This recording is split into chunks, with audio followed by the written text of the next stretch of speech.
అనకపల్లి జిల్లా ఎస్ రాయవరం మండలం అడ్డరోడ్డు జంక్షన్ జాతీయ రహదారి బ్రిడ్జిపై లారీ ప్రైవేట్ వాల్వా బస్సు ఢీకొట్టింది. ఈ ప్రమాదంలో 5గురికి స్వల్ప గాయాలయ్యాయి. వారు నక్కపల్లి ప్రభుత్వ ఆసుపత్రిలో చికిత్స పొందుతున్నారు. బస్సులో 34 మంది ప్రయాణికులు ఉన్నారు.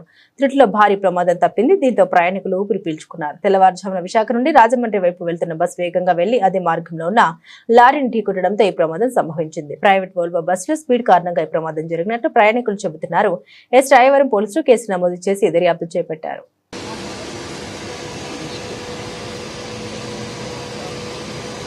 వాకొస్తాడు బుద్ధిచుడుగా